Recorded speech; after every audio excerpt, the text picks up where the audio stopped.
Xiao टिंगटिंग काफ़ी डर गई थी जब उसका रास्ता अचानक रोक दिया गया, लेकिन नव्या बहुत शांत रही। उसके सामने कुछ ही दूरी पर खड़ा इंसान कोई और नहीं बल्कि युवेनली था। युवेनली नव्या के पास आया, उसकी लंबी आकृति ने तुरंत नव्या की नज़रों से सूरज की रोशनी को रोक दिया।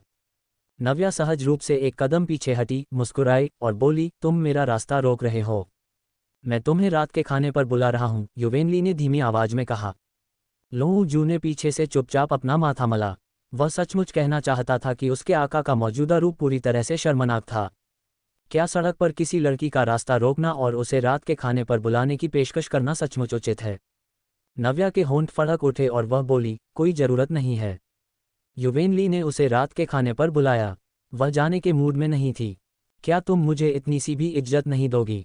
युवेनली ने अपनी बाहें सिकुड़ी और कहा, पिछली बार तुमने मुझे जो दवा लिखी थी उसके लिए मैंने तुम्हें ठीक से धन्यवाद भी नहीं दिया है। मुझे धन्यवाद देने की कोई ज़रूरत नहीं है, नव्या ने अधीरता से कहा। मैंने किसी और के लिए भी दवा लिखी होती। कहने का मतलब यह था कि युवेनली कोई खास नहीं था। युवेनली पूरी तरह से हार गया था। उसके पास जो कुछ भी था वह नव्या के सामने बेकार था। उसने लगभग आवेग में आकर नव्या को उठा लिया और उसे दूर ले जाने वाला था, लेकिन ये देखते हुए कि वे सड़क पर थे, वह नव्या की प्रतिष्ठा को खराब नहीं कर सकता था। युवेनली ने अपनी मुट्ठी कसी, नव्या की तरफ देखा और धीमी आवाज में कहा, मिस नव्या, मुझे एहसान लेना पसंद नहीं है। आपको ये खाना स्वीकार करना चाहिए। नव्या का चेहरा बेहद बदरंग हो गया। ये दुष्ट युवेनली, क्या वह उसे धमकी दे रहा था? शियाओ टिंगटिंग नव्या के कान के पास झुकी और फुसफुसाकर बोली, नौवीं बहन, ये कौन है? एक मरीज, नव्या ने शियाओ टिंगटिंग को अपने सिर की तरफ इशारा करते हुए जवाब दिया। यहाँ कुछ गड़बड़ है। शियाओ टिंगटिंग ने युवेनली की तरफ एक नज़र डाली और तरस खाते हुए बोली, ये सचमुच दयनीय है। तुम बस इसके लिए हाँ क्यों नहीं कह देती? ये सिर्फ एक खाना ही तो है। नव्या ने लाचारी से आह भरी, ठीक है युवेनली, मैं तुम्हें ये सम्मान दूंगी कि तुम मुझे आज रात के खाने पर बुला सको। युवेनली ने अपनी एक भौं ऊपर उठाई। वह पहले ही रात के खाने पर जाने के लिए सहमत हो चुका था, लेकिन वह अभी भी अनुचित व्यवहार कर रही थी। फिर भी वह खुद को नव्या से नाराज नहीं कर सका। यहीं पास में वेइजेनलोह नाम का एक भोजनालय है, चलो वहीं चलते हैं। नव्या ने चारों तरफ एक नज़र डाली, बगल में स्थित भोजनालय को देखा और उसकी तरफ इशारा किया। ठीक है, युवेनली ने सिर हिलाया। लोंगजू तुरंत आगे बढ़ा और नव्या तथा शियाओ टिंगटिंग से बोला, देवियों कृपया पधारें। नव्या शियाओ टिंगटिंग का हाथ थामे हुए खुशी खुशी वेइजेनलोह की तरफ चल दी। युवेनली के चेहरे के भाव कुछ नर्म हो गए जब उसने नव्या की जाती हुई पीठ को देखा। भोजनालय में तकरार, कृपया अंदर आएं, सम्मानित मेहमानों।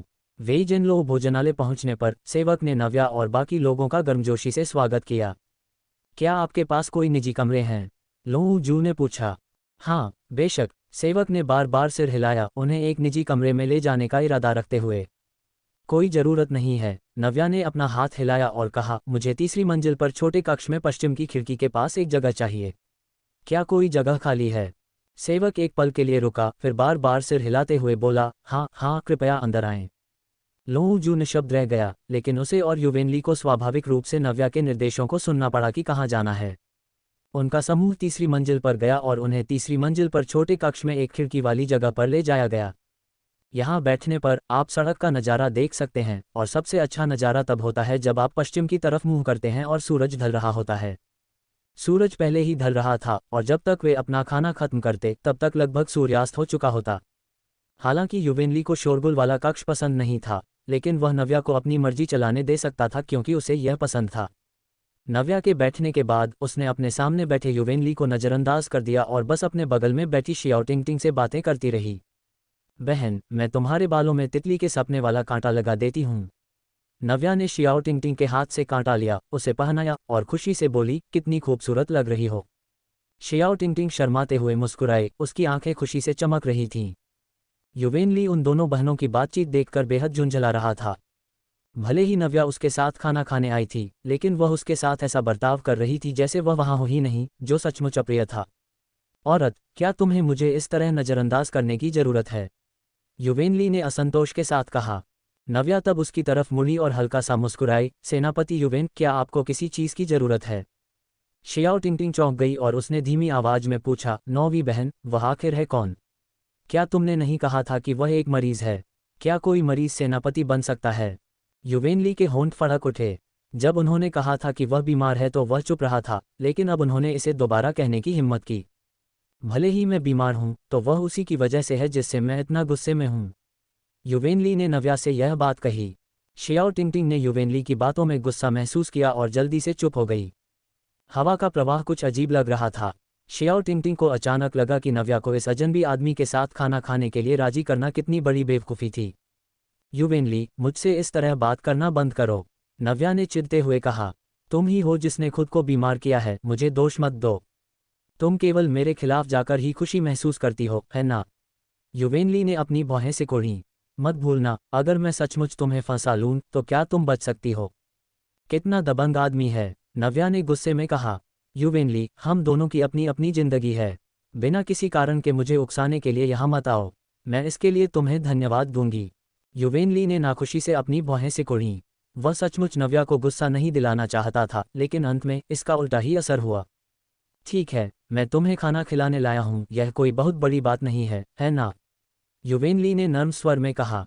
नव्या, युवेनली से बात करना आसान समझकर, स्वाभाविक रूप से उसके साथ बहस नहीं की। उसने पूछा, तुम अभी भी आन में क्यों हो? क्या मैं यहाँ नहीं रह सकता? युवेनली ने पलटकर जवाब दिया। कड़ी मेहनत से मिली शांति युवेनली के लहजे से पल भर में ही चकनाचूर हो गई। नव्या पल भर में ही उससे अब और बात नहीं करना चाहती थी। यह आदमी, वह इतनी परेशान करने वाली बात कैसे कर सकता है? मुझे पता है, भले ही तुम न बताओ, क्योंकि बेयाओ का युवराज आ रहा है। नव्या ने अपनी चाय की प्याली उठाई, चाय की एक चुस्की ली और चिढ़ते हुए बोली। युवेनली ने अपनी एक भौं ऊपर उठाए और कहा, मुझे उम्मीद नहीं थी कि तुम्हें इतनी अच्छी जानकारी होगी। तुम्हें ऐसे गोपनीय मामलों के बारे में भी पता है। मैं वह जान लूंगी जो मैं जानना चाहती हूँ, नव्या ने उदासीनता से कहा। शियाओ टिंगटिंग हैरान रह गई। जब नव्या ने युवेनली का नाम पुकारा तो उसे तुरंत युवेनली की पहचान याद आ गई और वह काफ़ी हैरान थी। नौवीं बहन, शियाओ टिंगटिंग ने नव्या की आस्तीन खींची और फुसफुसाकर बोली, क्या वह सचमुच बेयाओ का सेनापति है? क्या सच में सेनापति युवेनली, जो शौर्यवर्धन के बराबर है? नव्या ने सिर हिलाया और कहा, हाँ वही है। शियाओ टिंगटिंग घबरा गई। उसने कभी सपने में भी नहीं सोचा था कि वह वास्तव में अपनी जिंदगी में पौराणिक, खून के प्यासे, क्रूर और निर्णायक युवेनली से मिलेगी। ये बहुत खौफनाक था। वह बस एक आम इंसान है, तुम्हें इतना डरने की जरूरत नहीं है। नव्या ने शियाओ टिंगटिंग को दिलासा दिया, लेकिन शियाओ टिंगटिंग अभी भी सदमे से उबरने में असमर्थ थी। युवेनली ने अपनी एक भौं ऊपर उठाए। शियाओ टिंगटिंग की प्रतिक्रिया स्वाभाविक थी, उसकी असली पहचान जानने के बाद। छोटी बिल्ली, क्या तुम मेरे साथ शतरंज का एक खेल खेलना चाहोगी? टकराव और अवांछित मेहमान, मुझे कोई दिलचस्पी नहीं है, नव्या ने बिना किसी हिचकिचाहट के मना कर दिया। वह जानती थी कि युवेनली को शतरंज खेलना पसंद है, लेकिन वह उसके साथ मुकाबला नहीं करना चाहती थी। संक्षेप में, वह युवेनली के साथ कोई जटिल रिश्ता नहीं रखना चाहती थी। क्यों? युवेनली ने पूछा। इससे पहले, जब वह सड़क पर शतरंज के एक खेल के पास से गुजरा था, तो उसे नव्या और ताओवादी पुजारी को एक खेल खेलते हुए देखने का सौभाग्य मिला था। उसने देखा कि नव्या कैसे दुश्मन को लालच देकर गहराई में ले जाती है, फिर पलटवार करती है और बिना कोई निशान छोड़े प्रतिद्वंद्वी को हरा देती है। वह अपने दिल में उठने वाली बेचैन भावनाओं को दबा नहीं सका। जिस प्रतिद्वंद्वी का वह इंतजार कर रहा था, वह नव्या जैसी ही होनी चाहिए। जब आप अपने बराबर के इंसान से मिलते हैं तो ये सचमुच रोमांचक होता है। मुझे शतरंज खेलना पसंद नहीं है, नव्या ने शांत भाव से कहा। मैं तो बस अपनी बहन के लिए ये तितली के सपने वाला कांटा जीतने गई थी। लेकिन मुझे पसंद है, इसलिए तुम्हें मेरे साथ शतरंज खेलना होगा, युवेनली ने दबंग अंदाज में कहा। नव्या ने उसे ऐसे घूरा मानो वह कोई पागल हो। वह कितना आत्ममुग्ध है। सिर्फ इसलिए कि उसे यह पसंद है, क्या इसका मतलब यह है कि उसे उसके साथ शतरंज खेलना चाहिए? वह दिमागी रूप से बीमार है। ठीक है, मैं मानता हूं कि यह इसलिए है क्योंकि मैं तुम्हारे शतरंज कौशल की तारीफ करता हूं। यह एक योग्य प्रतिद्वंद्वी से मिलने जैसा है। मुझे लगता है कि तुम्हें उस भावना को बहुत अच्छी तरह समझना चाहिए, युवेनली ने नव्या से अपने लहजे को नरम करते हुए कहा। नव्या ने उसे घूर कर देखा, तभी भोजनालय के सेवक ने तैयार किए गए व्यंजन लाकर दिए और नव्या की आंखें तुरंत चमक उठीं। उसे ऐसा देखकर युवेनली पूरी तरह से लाचार था। ठीक है, चलो पहले खाना खाते हैं, बाकी बातें बाद में कर सकते हैं। नव्या ने अपने होंठ सिकोड़े और युवेनली को नजरअंदाज करते हुए अपने बगल में बैठी शियाओ टिंगटिंग को पुकारा, बहन आओ और इसे चख कर देखो, ये वेइजेन लो का खास व्यंजन है। नव्या ने मुस्कुराते हुए बात की और आखिरकार शियाओ टिंगटिंग को वास्तविकता में वापस ले आए। शियाओ टिंगटिंग ने युवेनली की तरफ एक नज़र डाली, उसे अभी भी घुटन महसूस हो रही थी। युवेनली एक विशाल बुद्ध की तरह था, उसके और नव्या के सामने बहुत ही प्रभावशाली लग रहा था। शियाओ टिंगटिंग ने घबराहट में स्वादिष्ट खाना खाया, लेकिन उसे इसका कोई स्वाद ही नहीं आ रहा था। युवेनली के सामने बैठकर उसे ऐसा लग रहा था जैसे वह कांटों पर बैठी हो। लोंग जू नव्या की सेवा करते हुए पास खड़ा था। उसने देखा कि नव्या कितने मजे से खा रही थी, जबकि उसके अपने आका ने खाने को छुआ तक नहीं था और बस नव्या के खाने के तौर तरीकों में ही खोए हुए थे। लोंग जू ने मन ही मन आह भरी, उसका आका पूरी तरह से उस पर फिदा था। युवेनली सोच रहा था कि इन सालों में ये छोटी जंगली बिल्ली निश्चित रूप से पहली इंसान थी जो उसके सामने इतनी बेफिक्र और अपने आप में सच्ची थी। भले ही दूसरे लोग शियाओ टिंगटिंग जितने डरे हुए न हों, फिर भी वे बहुत संकोची रहते थे। केवल नव्या ही कभी उसके साथ उस ऊंचे और पराक्रमी सेनापति जैसा बर्ताव नहीं करती थी। शियाओ टिंगटिंग ने अपने बगल में बैठी नव्या की तरफ एक से ज्यादा बार देखा और निशब्द रह गई। वह सच में नहीं जानती थी कि नव्या इतनी शांत कैसे रह सकती थी, जबकि वह चिंता से मरी जा रही थी, सचमुच इस बात से डरी हुई थी कि युवेनली गुस्से के दौरे में उन दोनों को मार डालेगा। चौथी बहन, ये स्वादिष्ट है।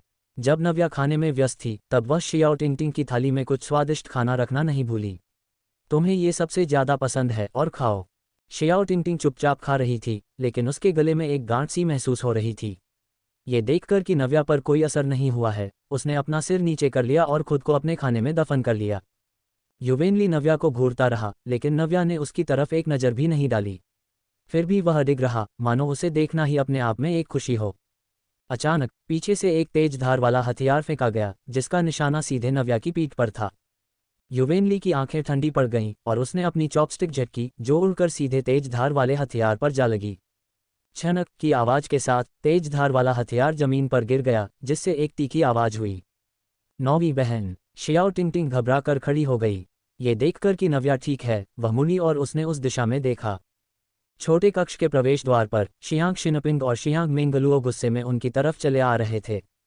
नव्या ने अपनी चॉपस्टिक नीचे रखी और पीछे मुड़कर देखा। उसकी नज़र स्वाभाविक रूप से उस तेज धार वाले हथियार पर पड़ी जिसे युवेनली ने नीचे गिरा दिया था। उस वक्त शियांग शिनपिंग और शियांग मेंगलुओ पहले ही इस तरफ आ चुके थे। नव्या ने अपनी आंखें सिकुड़ीं, उन्हें आते हुए देखा। उसके चेहरे पर भी गुस्सा झलक रहा था। ये सचमुच परेशान करने वाला है कि इस भाई बहन ने मेरे शांतिपूर्ण खाने में खलल डाला। नव्या, तुम्हारी इतनी हिम्मत कि तुम बाहर खाना खाने आओ। शियांग मेंगलुओ ने गुस्से में गालियां देते हुए नव्या की तरफ इशारा किया और चिल्लाए।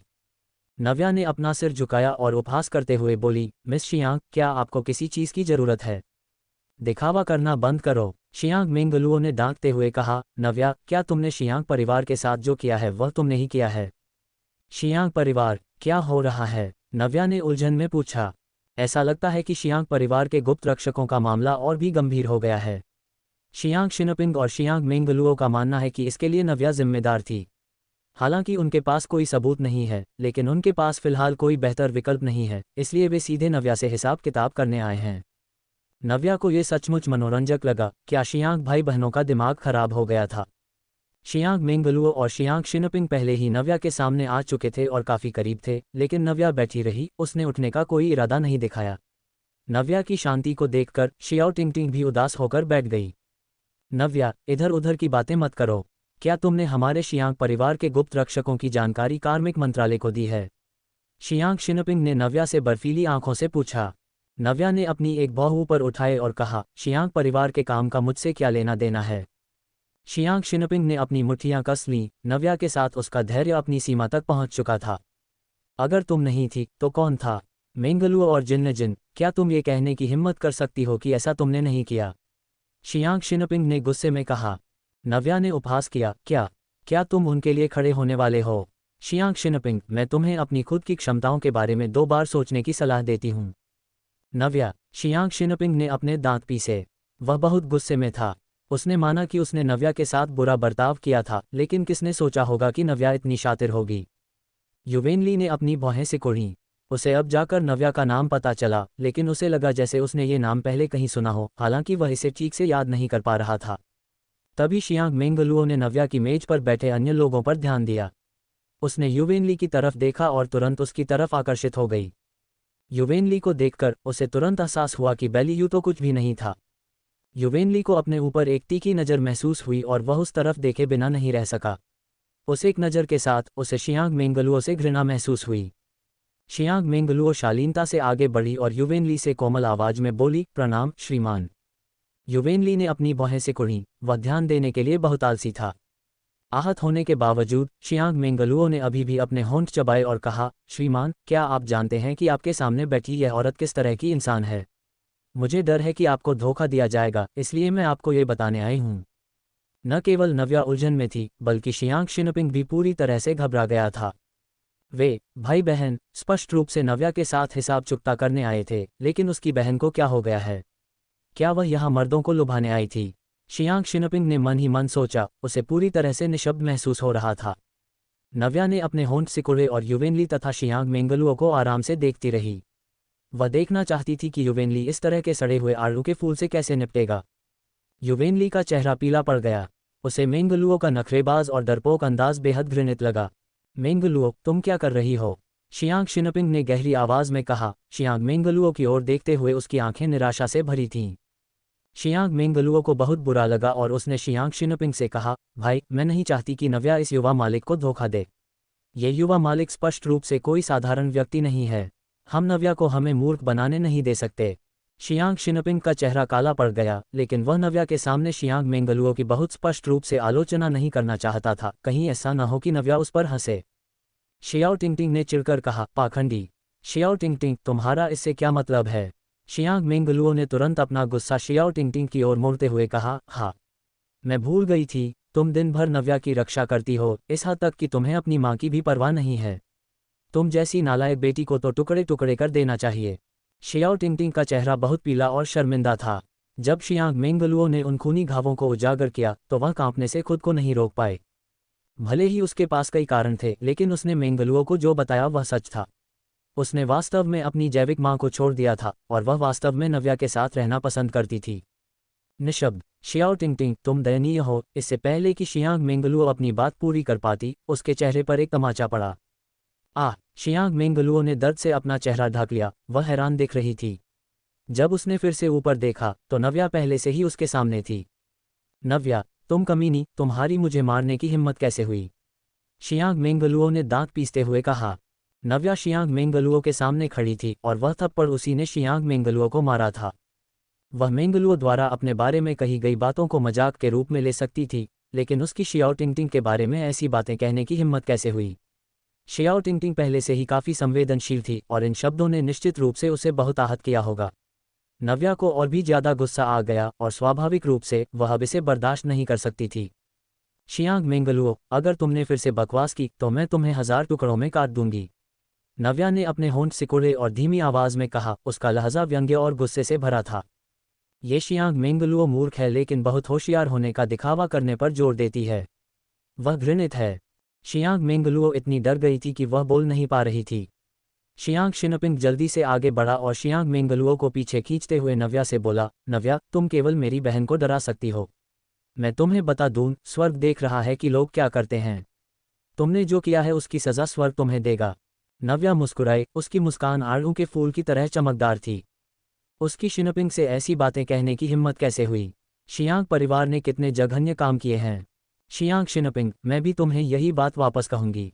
नव्या ने कहा, तुम्हारे शियांग परिवार ने जो कुछ भी किया है, तुम्हें किस तरह का प्रतिशोध मिलेगा, स्वर्ग उसका ख्याल रखेगा। और तुम, शियांग शिनपिंग, आधी रात को क्या वे भूत कभी तुम्हें सताने वापस आए हैं? नव्या, अभी बहुत खुश मत हो। भले ही तुम कार्मिक मंत्रालय में हमारे शियांग परिवार की शिकायत कर दो तो क्या? किस परिवार के पास गुप्त रक्षक नहीं है? शियांग मेंगलुओ ने नाराजगी से कहा। नव्या को यह और भी मनोरंजक लगा। तो फिर तुम यहाँ क्यों आए और मुझे क्यों परेशान कर रही हो? तुम, शियांग मेंगलुओ उग्र थी। शियांग शिनपिंग ने शियांग मेंगलुओ को रोका और नव्या से कहा, नव्या, हम देखेंगे। जैसे ही शियांग शिनपिंग ने बात की, वह शियांग मेंगलुओ को दूर खींच ले गया। नव्या की आवाज़ ठंडी हो गई। रुको, तुम और क्या करना चाहती हो? शियांग शिनपिंग ने असंतोष के साथ कहा। नव्या ने उपहास में अपने होंठ सिकुड़े। उसकी आवाज़ बर्फीली ठंडी थी। क्या मैंने कहा था कि तुम जा सकते हो? पलटवार और अग्नि आत्मा जानवर। क्या? शियांग शिनपिंग ने एक पल के लिए कोई प्रतिक्रिया नहीं दी। नव्या ने अपना पैर उठाया और जमीन पर पड़े तेज ब्लेड पर कदम रखा। एक जोरदार प्रहार के साथ ब्लेड हवा में उड़ गया और शियांग शिनपिंग और शियांग मेंगलुओ की ओर उड़ता हुआ चला गया।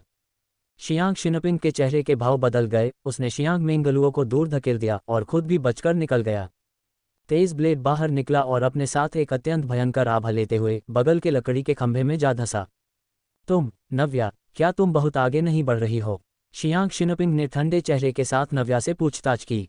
अगर वह जल्दी से नहीं बचता तो वह तेज ब्लेड निश्चित रूप से उसके कंधे में धंस जाता। नव्या ठंडी मुस्कान के साथ मुस्कुराई, मैं अनुचित हो रही हूँ। ये ब्लेड कहाँ से आया?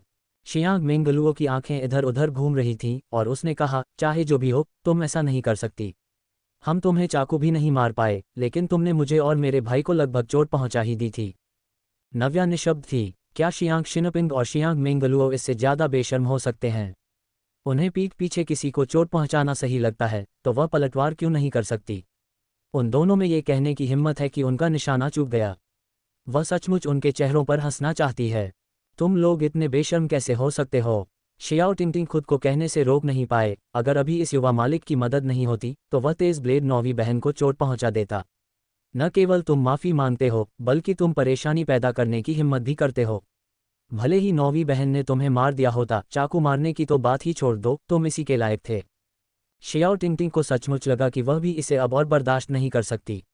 उसने पहले भी बेशर्म लोग देखे थे, लेकिन उसने ऐसा बेशर्म इंसान पहले कभी नहीं देखा था। शियाओ टिंगटिंग, क्या तुम्हें चापलूस बनने की आदत हो गई है? शियांग मेंगलुओ की नज़र ठंडी हो गई जब उसने शियाओ टिंगटिंग का मजाक उड़ाया। मैं जो करती हूँ उससे तुम्हारा कोई लेना देना नहीं है। शियाओ टिंगटिंग ने गुस्से में पलटकर जवाब दिया। उसका चेहरा लाल हो गया। यह उसके लिए कठिन है। वह हमेशा नाजुक और कमज़ोर रही है। जब दूसरे उसे परेशान करते हैं तो वह केवल अपने गुस्से को निगलना जानती है, लेकिन इस बार वह धीरे धीरे पलटवार करना सीख रही है। ओह शियाओ टिंगटिंग, तो अब तुम काटना जानती हो? शियांग मेंगलुओ ने उपहास किया। शियाओ टिंगटिंग कभी भी गालियां देने में अच्छी नहीं थी और वास्तव में उसके पास शब्द कम पड़ गए थे। नव्या की आंखों में ठंडी रोशनी चमक उठी और उसने ठंडे स्वर में कहा, शियांग मेंगलुओ, मुझे लगता है कि तुम्हें अपनी दूसरी बांह भी नहीं चाहिए। नव्या की बात खत्म होते ही उसने अपनी आस्तीन झटकी और अग्नि आत्मा जानवर को बाहर फेंक दिया। छोटी अग्नि, तुमने पिछली बार बहुत हल्का काटा था। इस बार सुनिश्चित करो कि उसे यह और अधिक याद रहे। नव्या ने निर्देश दिया। जब शियांग मेंगलुओ ने अग्नि आत्मा जानवर को देखा तो वह इतनी डर गई कि वह जितनी तेजी से भाग सकती थी भाग गई। लेकिन चाहे वह कितनी भी तेज क्यों न हो, वह अग्नि आत्मा जानवर की बराबरी नहीं कर सकती थी, जिसने पल भर में उसका रास्ता रोक दिया। भाई भाई, मुझे बचाओ! शियांग मेंगलुओ ने कांपते हुए शियांग शिनपिंग को मदद के लिए पुकारा। शियांग शिनपिंग के चेहरे के भाव बदल गए जब वह शियांग मेंगलुओ की ओर बढ़ा, लेकिन नव्या तेज थी। वह चमकी और उसने शियांग शिनपिंग का रास्ता रोक दिया। नव्या, तुम वास्तव में क्या चाहती हो? शियांग शिनपिंग ने अपने दिल में कुछ चिंता के साथ नव्या से पूछा, लेकिन वह फिर भी शांत रहने में कामयाब रहा। मैं क्या चाहती हूँ? नव्या ने मुस्कुराते हुए कहा, तुमने मुझसे पंगा लिया है तो तुम्हें पता होना चाहिए कि तुम्हें क्या कीमत चुकानी पड़ेगी। वहाँ शियांग मेंगलुओ अग्नि आत्मा जानवर से लड़ रही थी। कुछ ही देर में उसके कपड़े अग्नि आत्मा जानवर के पंजों से चिथड़े चिथड़े हो गए। शियांग मेंगलुओ रोई और उसने शियांग शिनपिंग से मदद की भीख मांगी, लेकिन शियांग शिनपिंग को नव्या ने रोक दिया था और उसके पास शियांग मेंगलुओ को बचाने का कोई रास्ता नहीं था। नव्या, अभी जो हुआ वह हमारी गलती थी और मैं तुमसे माफ़ी मांगता हूँ। तुमने पहले ही मेंगलुओ का हाथ अपाहिज कर दिया है और वह अभी भी तुम्हारी चचेरी बहन है, तो कृपया दया करो। शियांग शिनपिंग केवल नव्या से माफ़ी मांग सकता था। हार और समर्पण! शियांग मेंगलुओ की एक दर्दनाक चीख के साथ अग्नि आत्मा जानवर ने पहले ही शियांग मेंगलुओ की बांह पर काट लिया था। मेंगलुओ! शियांग शिनपिंग ने चिंता से चिल्लाकर कहा, लेकिन उसके सामने खड़ी नव्या पीछे हटने को बिल्कुल तैयार नहीं थी। उसने खुद ही यह मुसीबत मोल ली है, इससे मेरा क्या लेना देना है? नव्या ने ठंडेपन से देखा। स्वाभाविक रूप से वह शियांग मेंगलुओ को छोड़ने का इरादा भी नहीं रखती थी। हर बार जब तुम उसे उकसाते हो तो तुम्हें लगता है कि जब चीजें नियंत्रण से बाहर हो जाती हैं तो तुम बस पीछे हट सकते हो। क्या वास्तव में मुफ्त भोजन जैसी कोई चीज़ है? शियांग मेंगलुओ दर्द से चीख उठी। रोते हुए नव्या से दया की भीख मांगने लगी। नव्या, मैं सचमुच जानती हूँ कि मैं गलत थी। वाह नव्या, कृपया कृपया इसे जाने दो। शियांग मेंगलुओ अग्नि आत्मा जानवर का मुकाबला नहीं कर सकती थी। जब अग्नि आत्मा जानवर ने उसकी बाँह काटी तो उसे लगा जैसे उसका मांस और हड्डियां फटने वाली हैं। ये बेहद दर्दनाक था। अग्नि आत्मा जानवर ने शियांग मेंगलुओ की बाँह काटी और साथ ही उसका खून भी पिया। नव्या, तुम वास्तव में क्या चाहती हो? शियांग शिनपिंग बेहद चिंतित था। वह शियांग मेंगलुओ को बचाने के लिए दौड़ना चाहता था, लेकिन नव्या ने उसे रोक दिया। शियांग शिनपिंग के पास नव्या से लड़ने के अलावा कोई और विकल्प नहीं था। हालांकि कुछ चालों के बाद शियांग शिनपिंग मन ही मन घबरा गया। नव्या की ताकत उसकी उम्मीदों से कहीं ज्यादा थी। उसके पास नव्या के खिलाफ जीतने का बिल्कुल भी कोई मौका नहीं था। तब शियांग शिनपिंग को अपनी गलती की गंभीरता का एहसास हुआ। उसने खुद को बहुत ज़्यादा समझ लिया था और नव्या से मुकाबला करने की कोशिश की थी। तब जाकर वह समझ पाया कि नव्या की क्षमताएं उसकी उम्मीदों से भी ज़्यादा थीं। वास्तव में वे सभी की उम्मीदों से भी ज़्यादा थीं। वह धीरे धीरे समझ गया कि जो कोई भी नव्या को नुकसान पहुंचाने की कोशिश करता है वह अंततः खुद को ही नुकसान पहुंचाता है। शियांग परिवार ऐसा ही था और शियाओ जिन भी। नव्या ने एक हथेली से प्रहार किया जिससे शियांग शिनपिंग गिर गया। छोटे हॉल में मौजूद अन्य ग्राहक पहले ही डर के मारे भाग चुके थे, अपने सिर धन कर दूर भाग रहे थे। उन्हें डर था कि कहीं उन्हें नुकसान न पहुंच जाए। जैसे ही शियांग शिनपिंग जमीन पर गिरा और उठने ही वाला था, शियाओ टिंगटिंग ने उसके बगल वाली बेंच को लात मारी। बेंच उछलकर शियांग शिनपिंग पर जा गिरी। जैसे ही शियांग शिनपिंग उठने वाला था, नव्या ने बेंच पर पैर रखा और शियांग शिनपिंग की पीठ को नीचे दबा दिया। शियांग शिनपिंग ने दर्द से चिल्लाते हुए जमीन पर लेटकर बेबसी से देखा कि कैसे शियांग मिंगलुओ दर्द से कराह रही थी जब अग्नि आत्मा जानवर ने उसकी बांह काटी। उसे नफरत, नाराजगी और बेबसी का मिश्रण महसूस हुआ। वह नव्या की बराबरी नहीं कर सकता था और पूरी तरह से शक्तिहीन था। वह केवल नव्या के सामने अपना सिर झुका सकता था। अगर वह दया की भीख नहीं मांगता तो उसकी बहन को निश्चित रूप से बचाया नहीं जा सकता था। नव्या, हम गलत थे, कृपया हमें माफ कर दो, शियांग शिनपिंग ने गिड़गिड़ाते हुए कहा। उसकी आवाज़ पूरी तरह से नर्म हो गई थी। नव्या मुस्कुराई और बोली, छोटी अग्नि, जाने दो। अग्नि आत्मा जानवर ने आज्ञाकारी रूप से शियांग मेंगलुओ को छोड़ दिया और नव्या की आस्तीन में वापस चला गया। पलक झपकते ही गायब हो गया। शियांग मेंगलुओ की काटी गई बांह लगभग सुन्न हो चुकी थी। वह वहां लेटी रही, चुपचाप आंसू बहाती रही। अत्यधिक खून बहने के कारण वह अब बहुत कमज़ोर हो गई थी। नव्या, पहले ये सब हमारी गलती थी, ये शियांग परिवार की गलती थी। मेरी बहन गंभीर रूप से घायल है, क्या तुम हमें जाने दे सकती हो? अगर मेंगलुओ को जल्द ही इलाज के लिए नहीं भेजा गया तो बहुत देर हो सकती है। शियांग शिनपिंग ने अपनी मुठ्ठियां कसकर नव्या से दया की भीख मांगते हुए कहा और उसके गालों से आंसू लुढ़क पड़े। आज जो अपमान हम सह रहे हैं उसका बदला जरूर लिया जाएगा। नव्या ने अपना पैर उठाया, लापरवाही से बेंच को एक तरफ लात मारी और पलटकर बोली, दफा हो जाओ। शियांग शिनपिंग टटोलते हुए अपने पैरों पर खड़ा हुआ, नव्या की ओर देखा और बिना कुछ और कहे जल्दी से शियांग मेंगलुओ को उठाया और चला गया। नव्या ने फिर अपनी नज़र युवेनली की ओर घुमाई, जो वहां बैठा हुआ था, उसे ध्यान से देख रहा था। उसकी आंखें और भी गहरी हो रही थीं। युवेनली की दिलचस्पी, क्या तुमने बहुत देख लिया? नव्या ने ठंडेपन से कहा। उसके होठों पर एक हल्की सी मुस्कान थी। युवेनली के होंठ हल्के से मुड़ गए। वह नव्या को ध्यान से देख रहा था। उसने और नव्या ने पहले भी मुकाबला किया था, लेकिन इस बार उसने जिस नव्या को देखा वह पहले से कहीं ज़्यादा मजबूत थी। हालांकि वह अभी भी उसकी बराबरी नहीं कर सकती थी, लेकिन नव्या की प्रगति सचमुच उल्लेखनीय थी और वह खुद को उत्सुक होने से रोक नहीं पाया। पिछली बार उसने अपनी जान जोखिम में डालकर वन आत्मा की शक्ति के साथ उसकी मदद ली थी। उसे कभी उम्मीद नहीं थी कि इस कार्रवाई से वह एक साथ कई कदम आगे बढ़ पाएगी।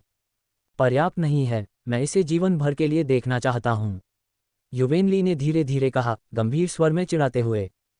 तुम बीमार हो, नव्या ने कोसा। फिर शियाओ टिंगटिंग की ओर मुड़ी और बोली, चौथी बहन, चलो घर चलते हैं। शियाओ टिंगटिंग ने थोड़ा सिर हिलाया, युवेनली के सामने थोड़ा झुकी और फिर नव्या के पास चली गई। युवेनली ने भारी असंतोष के साथ कहा, क्या सचमुच मेरे साथ शतरंज का एक खेल खेलने की अनुमति नहीं है? तुम बहुत उबाऊ हो, नव्या ने चिढ़कर कहा। मुझे कुछ काम है, इसलिए मैं तुम्हारे साथ शतरंज नहीं खेलूंगी। अगर तुम सचमुच शतरंज खेलना चाहते हो तो तुम मास्टर गोंद को ढूंढ सकते हो। उसे तुम्हारे साथ शतरंज खेलने में खुशी होनी चाहिए। युवेनली नव्या से सचमुच गुस्सा था। वह वास्तव में उसके शतरंज कौशल से प्रभावित था, लेकिन उसकी बातों का मतलब पूरी तरह से अलग कैसे हो सकता है? नव्या ने शियाओ टिंगटिंग को छोटे हॉल से बाहर निकाला और देखा कि दूसरा भाई घबराहट में सीढ़ियों के शीर्ष पर खड़ा था। नव्या कोमलता से मुस्कुराए और उसने वेटर को कुछ बैंक पास नोट सौंपते हुए कहा, माफ़ करना, इन्हें अपने मैनेजर के पास ले जाओ। जो मेज़ें डरकर भाग गई हैं उनका बिल मेरी तरफ से है।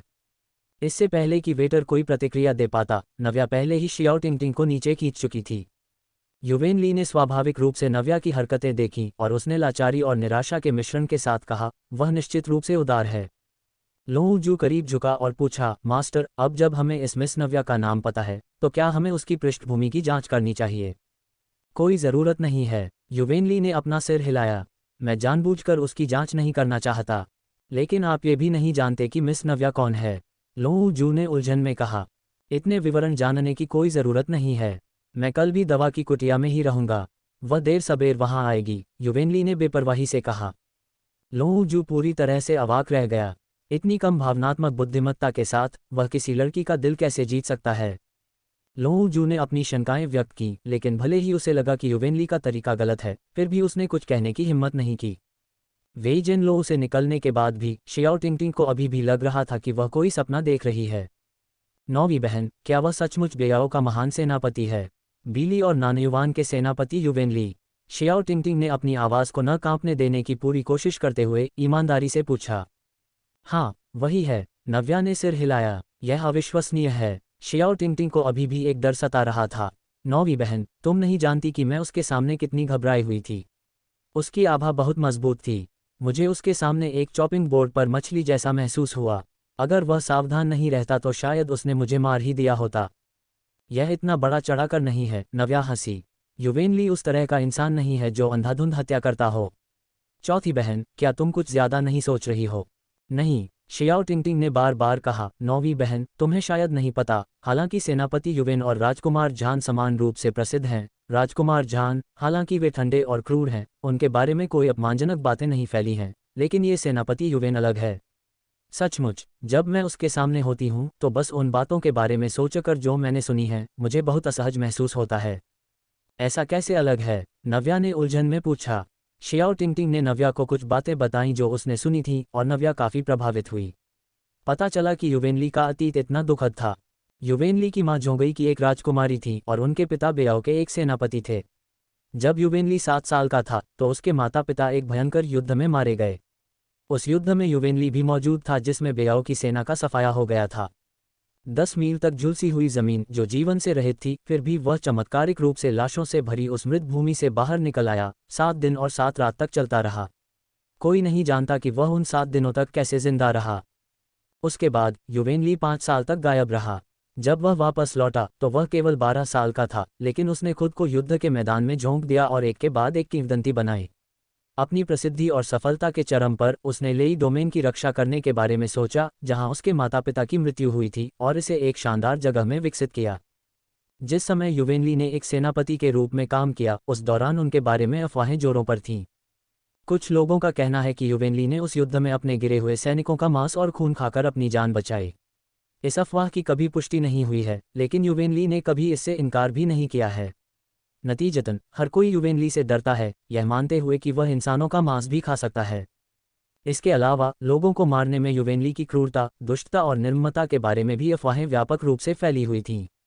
नव्या को इस बात पर यकीन हो गया। आखिरकार जब वह पहली बार युवेनली से मिली थी तो वह भी उसके लिए उतना ही घृणित था। अब नव्या शियाओ टिंगटिंग से युवेनली के बारे में अफवाहें सुनती है और केवल खेद के साथ आह भर सकती है।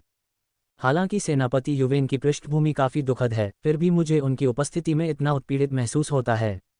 शियाओ टिंगटिंग ने भौहें सिकुड़ीं। वह ऐसा महसूस नहीं करना चाहती थी, लेकिन वह खुद पर नियंत्रण नहीं कर पा रही थी। कोई बात नहीं, उसे अब तक इसकी आदत हो जानी चाहिए, नव्या ने अपने कंधे उचकाते हुए कहा। शियाओ टिंगटिंग ने सिर हिलाया, फिर एक पल के लिए सोचा और कहा, नौवीं बहन, मुझे ऐसा क्यों लगता है कि सेनापति युवेन के मन में तुम्हारे लिए कुछ भावनाएं हैं। भले ही उसने पहले कितना भी कष्ट क्यों न झेला हो, फिर भी उसके पास इतनी अंतर्दृष्टि थी। नव्या ने अपनी भौहें सिकोड़ी और कहा, मेरा पहले उसके साथ कुछ विवाद हुआ था, इसलिए जब हम मिलते हैं तो चीज़ें ऐसी होना लाजिमी है। तो ऐसा है? शियाओ टिंगटिंग ने सवाल पूछना बंद कर दिया। उसे बस लगा था कि नव्या और युवेनली के बीच की बातचीत अजीब थी, और अब उसे एहसास हुआ कि उनके बीच दुश्मनी थी। रहने दो, मैं उन सभी कुंठाओं के बारे में बात कर सकती हूँ जो उसने मुझे 3 दिन और 3 रात तक दी थीं। नव्या ने अपना हाथ हिलाया, ये संकेत देते हुए कि वह अब युवेनली के बारे में बात नहीं करना चाहती। किसी भी मामले में युवेनली उसके लिए एक अच्छी याद नहीं था। दोनों बहनें बातें करती और हंसती हुई नव्या परिवार के निवास पर लौट आईं और याओयुआन पहुंची। नव्या पहले ही पेट भर चुकी थी, इसलिए उसका और खाने का मन नहीं कर रहा था। दूसरी ओर शियाओ टिंगटिंग बेहद संकोची थी और अभी भी भूखी थी। वापस आते ही वह कुछ खाना मांगने के लिए को खोजने के लिए और इंतजार नहीं कर सकती थी। नव्या लाचारी से मुस्कुराई, दरवाजा बंद किया और वापस हवानजू में चली गई। अग्नि आत्मा जानवर पेड़ के नीचे बेचैनी से सो रहा था। पहले इंसान का खून पीने के बाद उसका पूरा शरीर अब लाल रंग में चमक रहा था, जिसने नव्या को हैरान कर दिया। जब नव्या की नज़र फिर से पेड़ पर पड़ी तो वह हरे भरे पेड़ पर एक छोटा सा लाल फूल देखकर हैरान रह गई। गहरा हरा रंग एक आकर्षक लाल रंग के साथ मिलकर सचमुच सुंदर लगता है। नव्या चकित रह गई और उसने जल्दी से चियानेक्सुन को बुलाया। चियानेक्सुन, चियानेक्सुन, जल्दी बाहर आओ। वह पेड़ खिल रहा है। चियानक्सुन झाड़ियों से निकली, उलझन में बाएं और दाएं देख रही थी। आखिरकार उसने फूल को स्पष्ट रूप से देखा और तुरंत एक चीख निकाली। जीवन के पेड़ का फूलना। मास्टर, जीवन का पेड़ खिलने और फल देने वाला है। कितना अद्भुत है! चियानक्सुन खुशी से चिल्लाए। क्या? नव्या को बिल्कुल समझ नहीं आया कि चियानक्सुन क्या कह रही थी। चियानक्सुन ने जल्दी से समझाया, वह जीवन का पेड़ है। इसका फल यादृच्छिक होता है। इस फल को खाने से आपकी नाड़ियां साफ हो सकती हैं, नहीं, ये लगभग आपकी हड्डियों और मांसपेशियों को नया आकार दे सकता है। स्वस्थ नाड़ियों के साथ आप अपनी साधना में सुधार कैसे नहीं कर सकते? जैसे जैसे चियानक्सुन इसके बारे में सोचती गई, वह और अधिक उत्साहित होती गई और जांच करने के लिए फिर से झाड़ियों में चली गई। करीब से देखने पर यह आश्चर्यजनक था। यह उत्साह से बाहर निकला और बोला, मास्टर, 1 से ज़्यादा हैं। मैंने गिना और कुल 15 हैं। वाह, यह अद्भुत है! जैसे ही चियानक्सुन ने बात की, उसने अनजाने में अपनी ठुड्डी को अपने हाथ पर टिका लिया। उसकी आंखें खुशी से भरी थीं। नव्या उसकी प्रतिक्रिया पर निशब्द रह गई। क्या ये सचमुच इतना बड़ा चढ़ाकर था? नव्या ने वे जेड पेंडेंट निकाले जो उसने पिछली बार खरीदे थे और उन्हें एक एक करके पेड़ पर बांध दिया। मास्टर, आप क्या कर रही हैं? चियानक्सुन ने उलझन में पूछा। इस प्रकार का जेड आध्यात्मिक ऊर्जा को अवशोषित करने में सबसे अच्छा है। मैं कुछ ले लूंगी और बाद में सभी को दे दूंगी। नव्या ने जेड पेंडेंट को हिलाते हुए हंसते हुए कहा। एक बार जब मुझे 7वें ग्रेड की गोलियों के लिए और नुस्खे मिल जाएंगे तो मैं इन जेड पेंडेंट में औषधीय गुण जोड़ दूंगी ताकि हर कोई आत्मरक्षा के लिए उन्हें साथ रख सके। चियानक्सुन ने समझ में सिर हिलाया। अपना सिर घुमाते हुए उसने शौर्यवर्धन को आते हुए देखा और खुशी से अपने पंख फड़फड़ाए। शौर्यवर्धन धीरे से चलकर आए। नव्या जेड पेंडेंट बांधने में मग्न थी और उसे शौर्यवर्धन के आने का बिल्कुल भी एहसास नहीं था जब तक कि उन्होंने उसे पीछे से अपनी बाहों में नहीं खींच लिया। नव्या चौंक गई और खुद को शांत करने के लिए शौर्यवर्धन के सीने से टिक गई और बोली, तुमने एक शब्द भी नहीं कहा, तुमने मुझे मौत से डरा दिया। ऐसा कैसे हो सकता है? शौर्यवर्धन धीरे से हंसे। यह उनकी छोटी सी दुनिया है, उन दोनों के अलावा यहाँ और कौन आ सकता है? और वे क्यों डरेंगे? क्या तुम्हारा काम खत्म हो गया? नव्या ने मुस्कुराते हुए पूछा। मम्मा, शौर्यवर्धन ने एक धीमी मम्मा दी। मैं कल सुबह तुम्हें लेने आऊँगा। तुम क्या कर रहे हो? नव्या ने उलझन में पूछा। चलो शिनफेंग टाउन चलते हैं, शौर्यवर्धन ने कहा। ट्रेजर हंट को कल के लिए आगे बढ़ा दिया गया है। इतनी जल्दी? नव्या और भी ज्यादा हैरान थी। शौर्यवर्धन ने कहा था कि इसमें कुछ समय लगेगा, लेकिन उसे उम्मीद नहीं थी कि यह इतनी जल्दी होगा। हाँ, ये तय समय से पहले है। हो सकता है कि हमें कुछ दिनों में कुछ समय के लिए तियानिक्सिन सिटी छोड़नी पड़े। शौर्यवर्धन ने धीरे से कहा। उनकी कोमल आवाज में एक अंतहीन आकर्षण था जो नव्या के कानों तक पहुंचा। नव्या का दिल बैठ गया और उसे अनिच्छा की एक कसक महसूस हुई, लेकिन उसने लाचारी से पूछा, क्या तुम कोई युद्ध लड़ने जा रहे हो? मम्मा, शौर्यवर्धन ने सिर हिलाया। शियान की स्थिति बदल गई है। हालांकि दूरस्थ रणनीतियां प्रभावी रही हैं, लेकिन वे शियान की सेना को वापस शियान लौटने के लिए मजबूर नहीं कर पाई हैं। पश्चिम यान बहुत घमंडी है, उसे सबक सिखाया जाना चाहिए। नव्या ने सिर हिलाया। चाहे तुम कहीं भी जाओ, हम हमेशा हवानजू में मिल सकते हैं, इसलिए ये ठीक है। शौर्यवर्धन ने अपना सिर घुमाया और धीरे से उसके कान को चूमा। उसके समर्थन से वह जहां भी गए सहज महसूस करते थे। हुआ, तुम्हारा होना बहुत अच्छा है, शौर्यवर्धन ने धीरे से कहा, नव्या को अपनी बाहों में पकड़कर, मानो उनके पास उसकी पूरी दुनिया हो। वह उनकी बाहों में थी, दुनिया शांत और सुंदर थी। अगली सुबह शौर्यवर्धन खुद नव्या को लेने के लिए नव्या परिवार के निवास पर आए। नव्या खुशी खुशी शौर्यवर्धन के साथ निकल पड़ी, उनकी उड़ने वाली गाड़ी को शिनफेंग टाउन की ओर चलाते हुए। खजाने की खोज 1 सेकंड नॉवेल नेटवर्क। बिना पॉप-अप विज्ञापनों के मुफ्त में अद्भुत उपन्यास पढ़ने का आनंद लें। नव्या और शौर्यवर्धन 2 घंटे बाद शिनफेंग टाउन पहुंचे और शिनफेंग टाउन में वार्षिक ट्रेजर हंट कार्यक्रम आधिकारिक तौर पर शुरू हुआ।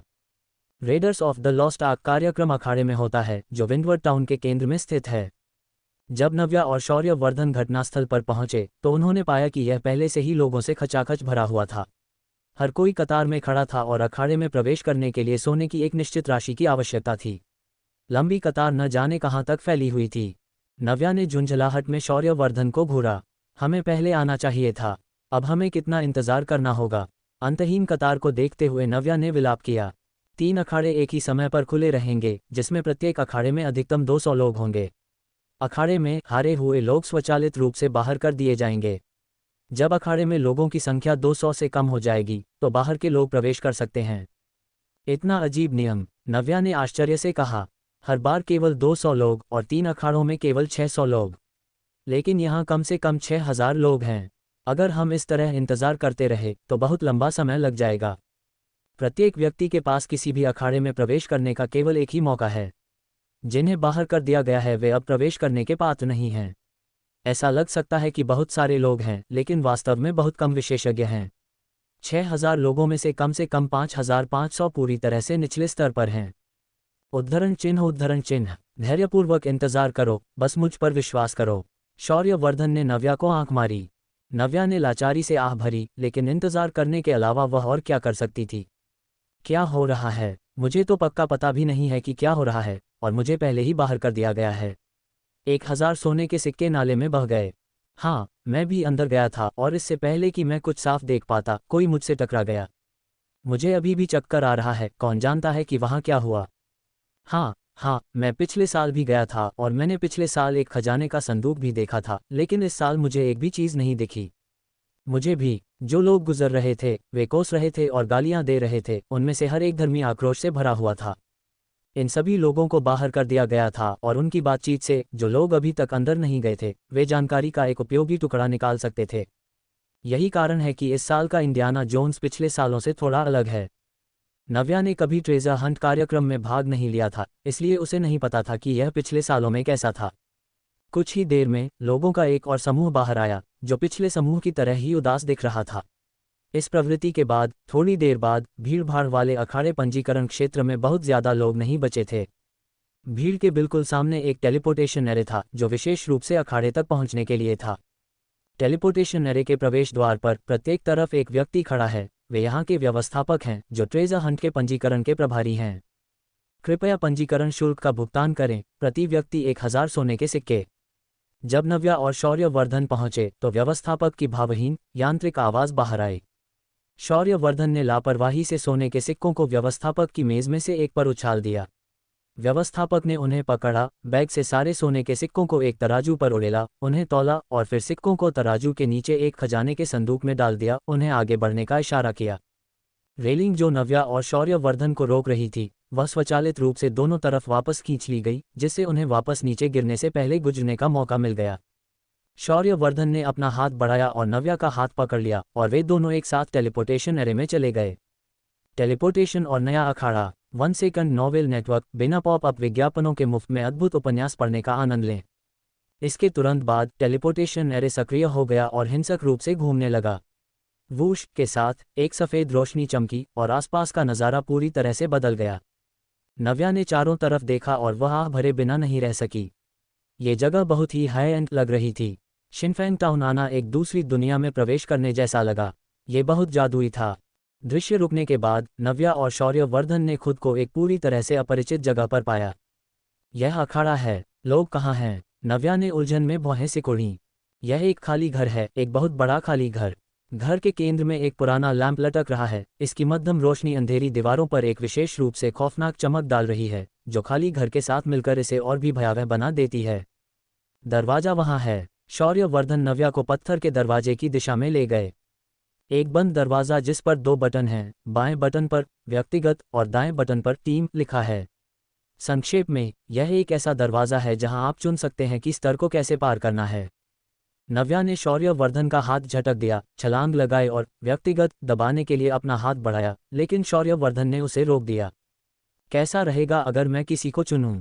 मैं अकेले ही खुद को चुनौती देना चाहती हूं, नव्या ने पूछा। एक टीम चुने, शौर्यवर्धन ने लाचारी से कहा। लेकिन मैं किसी को चुनना चाहती हूँ, शौर्यवर्धन ने लाचारी से आह भरी और धीरे से कहा। एक टीम बनाने के इनाम अधिक उदार हैं। नव्या की आंखें तुरंत चमक उठी। सच में? बेशक। शौर्यवर्धन को मज़ा भी आया और नाराज़गी भी हुई। उसके साथ घुलने मिलने के लिए उसे मनाना पड़ा। ये वास्तव में कुछ और ही था। चलो फिर टीम बनाते हैं। नव्या ने टीम बनाने के लिए अनिच्छा से सहमति व्यक्त की, फिर आगे कहा, लेकिन यह एक सौदा है। भले ही हम टीम बना रहे हैं, लेकिन तुम्हें मुझे हर चीज़ को संभालने देना होगा और तुम्हें दखल देने की अनुमति नहीं है। उद्धरण चिन्ह। भले ही मुझे चोट लग जाए, आपको दखल देने की अनुमति नहीं है। नव्या ने शौर्यवर्धन को चेतावनी दी। वह हमेशा शौर्यवर्धन की छत्रछाया में नहीं रहना चाहती थी, उसे आगे बढ़ना था। उसे कम से कम समय में तेजी से मजबूत होना था। आखिरकार दुश्मन उसके दरवाजे पर दस्तक देने ही वाला था। वह ये भी जानना चाहती थी कि उसकी अपनी क्षमता कहाँ है। वह मुरोंगचू की ताकत से अच्छी तरह वाकिफ थी और वह आत्मसंतुष्ट होने का जोखिम नहीं उठा सकती थी। मुरोंगचू का आमना सामना करने के विचार मात्र से ही उसके शरीर का रोम रोम गुस्से से चीखने लगा था। वह मुरोंगचू को कीमत चुकाने के लिए दृढ़ संकल्पित थी। ठीक है, शौर्यवर्धन अनिच्छा से सहमत हो गए। वैसे भी जब तक वह उसके साथ है तब तक सब ठीक है। वह अपने दम पर आगे बढ़ना चाहती है और वह केवल उसका समर्थन कर सकता है। जहां तक दखल न देने के उसके वादे का सवाल है, वह केवल स्थिति के आधार पर निर्णय ले सकता है। चलो चलते हैं। नव्या शौर्यवर्धन का आश्वासन मिलने के बाद उनका हाथ पकड़कर टीम अप बटन दबाने के लिए दौड़ी। धमाका, पत्थर का दरवाज़ा खुल गया। मेरे सामने एक सफ़ेद रोशनी थी, लेकिन मुझे कुछ और दिखाई नहीं दे रहा था। यह इतना चमकीला कैसे हो सकता है? नव्या ने अपनी आंखों को बचाने के लिए अनजाने में अपना हाथ उठा लिया। रोशनी बहुत ज्यादा चकाचौंध करने वाली थी। शौर्यवर्धन ने अपना हाथ बढ़ाया, नव्या को अपनी बाहों में खींच लिया और सफ़ेद रोशनी की गेंद की ओर बढ़ गए। नव्या केवल अपना सिर झुका सकती थी और शौर्यवर्धन को उसे गले लगाने और आगे बढ़ने दे सकती थी। उन्होंने सफ़ेद रोशनी में प्रवेश किया और आसपास का दृश्य फिर से हिलने लगा, एक बार फिर बदल रहा था। ठीक है। रुकने के बाद शौर्यवर्धन ने धीरे से नव्या को याद दिलाया, जिसने फिर धीरे धीरे अपना हाथ नीचे किया और चौड़ी आंखों से चारों ओर देखा। अब क्या हो रहा है? नव्या चौंक गई और लगभग गिर ही पड़ी। उसने अपना हाथ बढ़ाया और सहज रूप से शौर्यवर्धन की कमर को गले लगा लिया। मेरे पैरों के नीचे कमल का एक पत्ता है। मेरे चारों ओर पानी का एक विशाल विस्तार फैला है जो अनंत लगता है। दूसरे शब्दों में, वे इस समय जल स्रोत के बीचों बीच खड़े हैं और अगर उन्होंने सावधानी नहीं बरती तो वे अंदर गिर जाएंगे। अपनी आंखें बंद कर लो, डरो मत। शौर्यवर्धन ने धीरे से उसकी पीठ थपथपाई और उसे प्यार से सांत्वना दी। दोनों एक ही कमल के पत्ते पर एक दूसरे के बहुत करीब खड़े थे।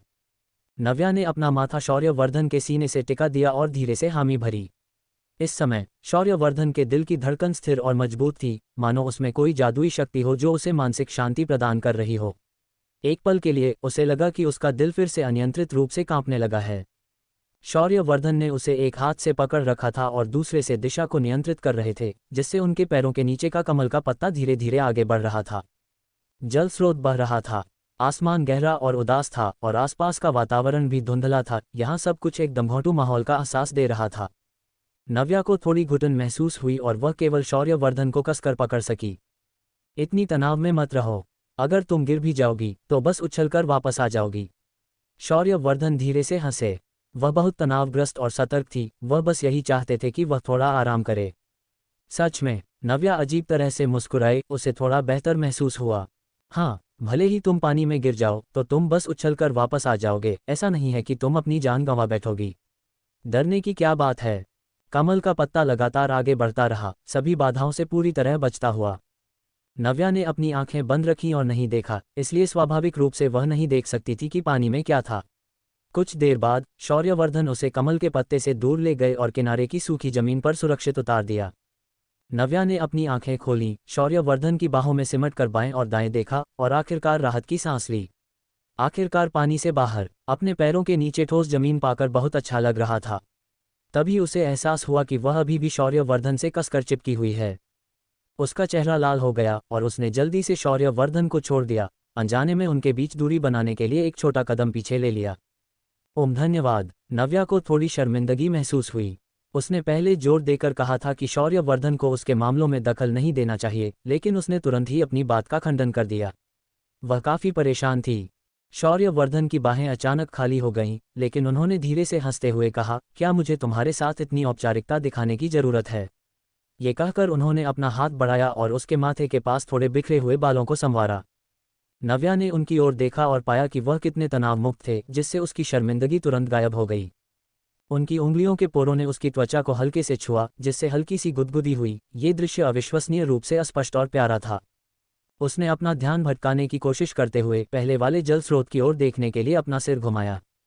पानी में बुलबुले उठ रहे थे और गड़गड़ाहट हो रही थी। केवल जब आपने ध्यान से देखा तो आप देख सकते थे कि पानी काला था और पानी में कई असमान बाधाएं स्पष्ट रूप से देखी जा सकती थीं। जब वह पानी की ओर देख रही थी, तभी अचानक कोई चीज़ पानी से बाहर उछली और फिर वापस अंदर गायब हो गई। अचानक हुए इस घटनाक्रम से वह चौंक गई और कई कदम पीछे हट गई। शौर्यवर्धन ने हाथ बढ़ाकर उसे संभाला, फिर हंसकर बोले, ये बस काटने वाली मछलियां हैं। तुम पहले से ही जमीन पर हो, वे ऊपर नहीं आ सकती। काटने वाली मछली? नव्या के होंठ सिकुड़ गए। चलो चलते हैं। शौर्यवर्धन ने आगे कोई स्पष्टीकरण नहीं दिया, नव्या का हाथ पकड़ा और दूसरी दिशा में चल पड़े। धीरे धीरे आसमान का रंग बदल गया और आसपास का वातावरण अप्रत्याशित हो गया। मूल भूरापन धीरे धीरे पीछे हट गया और केवल एक सफ़ेद धुंध ही दिखाई दे रही थी।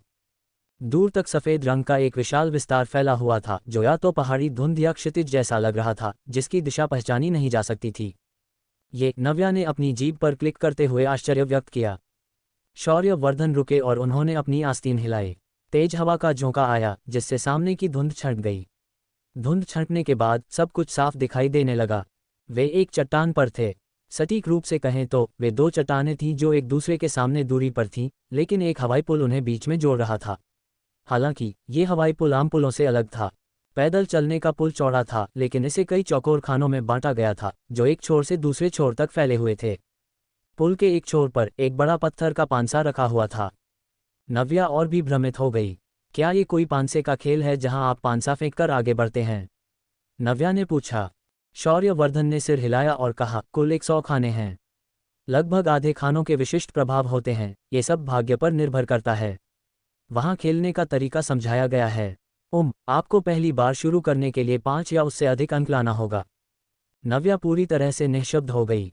खजाने की खोज का ये खेल किसने बनाया है? वे सचमुच कुछ और ही हैं। ऐसा लगता है कि बेयाओ में लूडो नाम का एक खेल काफी लोकप्रिय है। क्या तुमने कभी यह खेला है?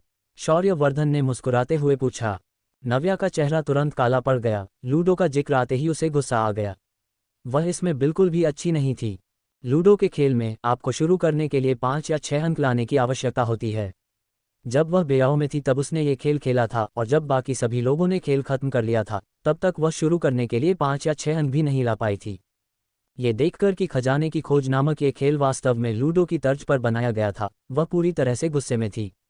100 खाने, भले ही आप हर बार 6 अंक लाते हो, फिर भी इसमें 10 से अधिक बार पांसा फेंकने की आवश्यकता होगी। अगर हम यहाँ से सीधे नीचे कूद जाएं तो क्या हम वापस चले जाएंगे?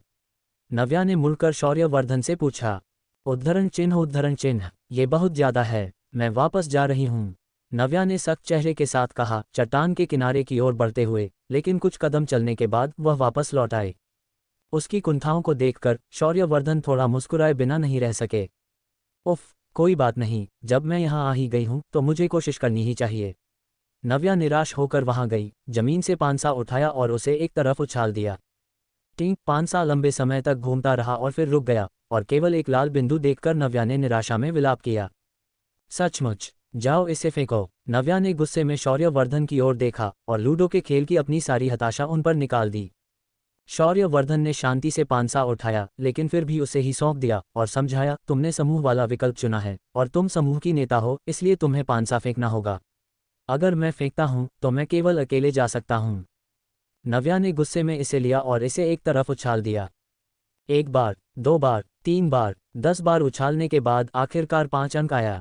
अगर 5 आता है तो इसका मतलब है कि आप अंततः शुरू कर सकते हैं, लेकिन आप केवल एक कदम आगे बढ़ सकते हैं, यानी आप केवल पहले खाने में जा सकते हैं। नव्या ने आखिरकार राहत की सांस ली और पहले खाने पर कदम रखा। शौर्यवर्धन ने जमीन पर फेंके गए पांसे को उठाया और उसके पीछे पीछे चले गए। क्या खजाने की खोज का यह आयोजन कुल 3 दिनों तक नहीं चल रहा है? नव्या ने पूछा। हाँ, उफ, मैं तो पांसे के साथ दुश्मन की तरह पैदा हुई हूँ। मुझे लगता है कि मैं 3 दिनों के बाद भी पांसा ही फेंकती रहूंगी। नहीं, ऐसा नहीं होगा। ठीक है, मुझे दिलासा देना बंद करो। मेरी तो पांसे से जन्मजात दुश्मनी है। नव्या ने अपना हाथ हिलाया और निराश दिखते हुए पांसा फेंकना जारी रखा। अप्रत्याशित रूप से अच्छी किस्मत। इस बार 6 अंक आया। 6 आ गया। नव्या उत्साह से चिल्लाई, पांसा उठाया, शौर्यवर्धन को साथ खींचा और बड़े उत्साह के साथ आगे बढ़ी। अगर हमेशा 6 आता रहा तो हम दूसरी तरफ जल्दी पहुंच सकते हैं। हालांकि ये केवल उसकी सरल और सुंदर आशा थी। मैं सिर्फ 6 कदम ही चली थी कि मुझे रुकना पड़ा और मेरे पैर लड़खड़ाने लगे। एक तेज आवाज के साथ आसपास का माहौल नाटकीय रूप से बदल गया और नज़ारा एकदम से अलग हो गया। जब वे रुके तो उन्होंने खुद को एक बंद कमरे में पाया। यह उस कमरे जैसा था जहां से वे अंदर आए थे। हल्की रोशनी एक धुंधला सा माहौल बना रही थी। हम अब कहाँ हैं? नव्या ने निराशा महसूस करते हुए अपनी भौहें सिकुड़ीं। वहाँ कौन है? अचानक दूसरे छोर से एक महिला की आवाज़ आई, जिससे नव्या चौंक गई। नव्या ने देखा और पाया कि उसके सामने कुछ दूरी पर एक पुरुष और एक महिला खड़े थे। उसने उस आदमी को पहले भी 2 बार देखा था। उद्धरण चिन्ह, वह आदमी जियांग किकिन का सेवक था जिसे उसने पहले देखा था। वह भी निःशब्द था। उसे यहाँ नव्या और शौर्यवर्धन से मिलने की उम्मीद नहीं थी और उसका चेहरा अस्वाभाविक रूप से पीला पड़ गया। सेवक के बगल में खड़ी महिला जियांग किकिन की बड़ी बहन जियांग किली थी। जियांग किली की साधना का स्तर जियांग किकिन से कई गुना अधिक था। वह घमंडी और सबसे अलग रहने वाली थी और कभी भी खुद से निचले स्तर की साधना वाले लोगों पर ध्यान नहीं देती थी। वह खास तौर पर जियांग किकिन को नापसंद करती थी। वे यहाँ कैसे हो सकते हैं? सेवक ने नव्या और शौर्यवर्धन को पहचानते हुए खुद से बड़बड़ाया। तुम उन्हें जानते हो? जियांग किली ने अपना सिर घुमाया और पूछने से पहले अपने सेवक को देखा। रोशनी बहुत धुंधली थी और वह बिल्कुल नहीं देख पा रही थी कि सामने खड़े दो लोग कैसे दिखते थे, न ही वह देखना चाहती थी। सेवक नव्या और शौर्यवर्धन के पहले के कामों से इतना डरा हुआ था कि उसने तुरंत उन्हें सिर्फ एक परछाई से ही पहचान लिया। सेवक ने एक बनावटी मुस्कान के साथ फुसफुसा कर कहा, उनका मालकिन का उनके साथ पहले कुछ विवाद हुआ था। वह मूर्ख लड़की जियांग किकिन, क्या उन्होंने उसे टुकड़ों में काट दिया था? जियांग किली ने ताना मारा। सेवक ने नव्या और शौर्यवर्धन को देखा और खुले तौर पर यह कहने की हिम्मत नहीं की कि जियांग किकिन पर उनकी वजह से बिजली गिरी थी। जियांग किली के सवाल के बारे में वह केवल स्पष्ट रूप से कह सकता था, पहले मालकिन की ही गलती थी, लेकिन इसे पूरी तरह से मिस नव्या पर दोष नहीं दिया जा सकता। वह वास्तव में ये कहना चाहता था कि उसकी युवा मालकिन उसी लायक थी। तथ्य यह है कि जियांग किकिन को कुछ दिनों पहले जिस हालत में वापस लाया गया था उससे वह हैरान थी, लेकिन उसे नहीं लगा कि सहानुभूति जताने के लिए कुछ है। ये दुनिया वैसी ही है जहां हर कोई एक दूसरे को मारता है। जियांग किकिन की हालत केवल उसकी अपनी कमतर कौशल के कारण थी और वह भाग्यशाली थी कि वह बच गई। दुर्भाग्य से अपनी वर्तमान स्थिति में जब उसके हाथ पैर काम नहीं कर रहे थे और वह अपनी देखभाल करने में असमर्थ थी, तो उसका मरना ही बेहतर था। जैसे ही जियांग किली ने इस पर विचार किया, उसने अपनी भौहें सिकुड़ी और उस दिशा में देखा। वह देखना चाहती थी कि ये दोनों कौन हैं, उनमें काफी हुनर लगता है। जब नव्या ने जियांग किली का "वहाँ कौन है?" सुना, तो उसे लगा कि दूसरे पक्ष का रवैया कुछ तीखा था और वह पहली बार सुनने पर ही इसे नापसंद करने लगी। जियांग किली का रूप जियांग किकिन से कुछ मिलता जुलता था। नव्या ने ध्यान से देखने के बाद उनके बीच के रिश्ते का स्पष्ट रूप से अनुमान लगा लिया। अभी इस बंद कमरे में इन दोनों लोगों का सामना करना शायद अच्छी बात नहीं है। इस खाने में शुरू हुआ कार्य एक युद्ध है, शौर्यवर्धन ने याद दिलाते हुए फुसफुसाया। जीतने वाला आगे बढ़ता है, हारने वाला बाहर हो जाता है। नव्या ने समझदारी से सिर हिलाया, ये दर्शाते हुए कि वह समझ गई है। जियांग किली ने अपनी ठुड्डी उठाई और तिरस्कारपूर्वक नव्या से कहा, मिस नव्या, है ना? तुम्हारी हिम्मत तो देखो, जो जियांग परिवार के खिलाफ साजिश रचने की जुर्रत कर रही हो। क्या तुम्हें पता है कि अगर जियांग परिवार तुम्हें कुचलना चाहे तो यह एक चींटी को कुचलने जितना आसान होगा? नव्या ने अपने होंठ सिकुड़े और रोशनी के केंद्र के करीब कुछ कदम बढ़ाए, जिसके बाद उसकी आश्चर्यजनक सुंदरता जियांग किली की आंखों में स्पष्ट रूप से दिखाई देने लगी। जियांग किली ने जो देखा उससे वह हैरान रह गई। उसने अपनी उंगलियां भींच लीं और उसकी आंखों में ईर्ष्या की एक झलक दिखाई दी। मुझे कभी उम्मीद नहीं थी कि यह महिला इतनी खूबसूरत होगी। जब नव्या शिनफेंग शहर पहुंची तो उसने अपना नकाब उतार दिया था। आखिरकार उसका नकाब उसकी पहचान का प्रतीक था और वह नहीं चाहती थी कि लोग उसकी पहचान के बारे में अटकलें लगाएं, इसलिए उसने अपना असली चेहरा दिखाया। उसने बीच में लटके हुए दीपक को देखा, जियांग किली को देखकर मुस्कुराई और कहा, जियांग परिवार, तुम उनके लिए क्या हो? तुम? जियांग किली नव्या के लहजे में मौजूद तिरस्कार से क्रोधित हो गई। नव्या की ओर इशारा करते हुए उसने चिल्लाया, तुम्हारा नाम नव्या है, मुझे आशा है कि तुम बाद में भी ऐसी बातें कह पाओगी। अगर तुम जियांग परिवार को नाराज करती हो तो चेतावनी न देने के लिए मुझे दोष मत देना। मुझे किस बात की चेतावनी? नव्या ने अपना सिर झुकाया, वह ये जानने के लिए उत्सुक लग रही थी। जियांग किली नव्या को जितना देखती उसे उतना ही अधिक क्रोध आता। ये पहली बार था जब वह किसी ऐसे अड़ियल व्यक्ति से मिली थी। तुम तो सीधे सीधे मौत मांग रही हो। जियांग किली ने नव्या को घूर कर देखा। सेवक जियांग किली के करीब झुक गया और याद दिलाते हुए फुसफुसाया, दूसरी मालकिन, कृपया ऐसा न करें। चुप रहो। जियांग किली ने सेवक के चेहरे पर जोर से थप्पड़ मारा। सेवक ने निराशा से अपना चेहरा छुआ। निश्चित रूप से जियांग किली और जियांग किकिन बहनें थीं। वे बिल्कुल एक जैसी थीं, हमेशा दूसरों को थप्पड़ मारती रहती थीं। सेवक ने गहरी सांस ली और चुप रहा। वैसे भी उसने पहले ही उसे चेतावनी दे दी थी, लेकिन जियांग किली ने नहीं सुना और अब उसी को नुकसान उठाना पड़ेगा। जब जियांग की ने नव्या को फिर से घूर कर देखा तो उसने देखा कि शौर्यवर्धन आगे आ गए हैं और नव्या के कंधे को धीरे से सहला रहे हैं और उससे धीरे से बात कर रहे हैं। उस समय जियांग किली हैरान रह गई। उसने कभी इतना आकर्षक और सुंदर आदमी नहीं देखा था। मध्यम रोशनी में वह आदमी धीरे से मुस्कुराया। उसका आकर्षण एक अनूठा और मनमोहक जादू था जो पूरी तरह से मंत्रमुग्ध कर देने वाला और अविस्मरणीय था। उसने महसूस किया कि उसका दिल अनियंत्रित रूप से धड़क रहा है और वह खुद को उस पर न्यौछावर करने के लिए तरस रही थी। जियान परिवार के पुरुषों और महिलाओं दोनों को कम उम्र से ही साधना के लिए विभिन्न संप्रदायों में भेजा जाता था और पुरुष केवल 20 साल के होने पर और महिलाएं 17 साल की होने पर ही घर लौट सकती थीं। इसलिए वह त्यानिक्सिन शहर में शायद ही कभी रही हो और स्वाभाविक रूप से वह शौर्यवर्धन से कभी नहीं मिली थी। शौर्यवर्धन ने नव्या को सलाह के कुछ शब्द फुसफुसाए, मुख्य रूप से युद्ध के दौरान किन बातों पर ध्यान देना चाहिए इस बारे में। नव्या ने शौर्यवर्धन के अच्छे इरादों को निराश नहीं किया। वह समय समय पर सिर हिलाती रही ताकि यह संकेत मिल सके कि वह समझ गई है। जियान किली ने जिसे आपसी स्नेह के दृश्य के रूप में देखा वह उसके लिए अविश्वसनीय रूप से चुभने वाला था। ऐसा क्यों? नव्या को ही सारे अच्छे आदमी क्यों मिलते हैं? अरे नव्या, अपनी चाल चलो। जियान किली ने अपने हथियार को लहराया और नव्या पर जोर से चिल्लाए। उसने सोचा कि अगर वह नव्या को हरा देती है तो वह शौर्यवर्धन के सामने अपना आकर्षण दिखा सकती है। शौर्यवर्धन इतने उत्कृष्ट थे कि वह कचरे के एक टुकड़े में दिलचस्पी नहीं लेंगे। जैसे जैसे जियान किली ने इसके बारे में सोचा वह और अधिक उत्साहित होती गई। वह एक सम्मानित हुआन गुरु होकर नव्या का मुकाबला कैसे नहीं कर सकती थी। उसकी दृष्टि में नव्या की साधना निश्चित रूप से हुआन गुरु के स्तर तक नहीं थी और उसके और नव्या के बीच की खाई छोटी नहीं थी। नव्या ने कुछ नाराजगी के साथ देखा। तुम्हारे जैसा कचरा इस युवा पुरुष के योग्य नहीं है, जियान किली ने घमंड से कहा। तुम सिर्फ एक नीच हुआनशी हो, मैं उनके लिए काफी अच्छी नहीं हूं। नव्या ने ताना मारा। क्या तुम्हें लगता है कि तुम हो?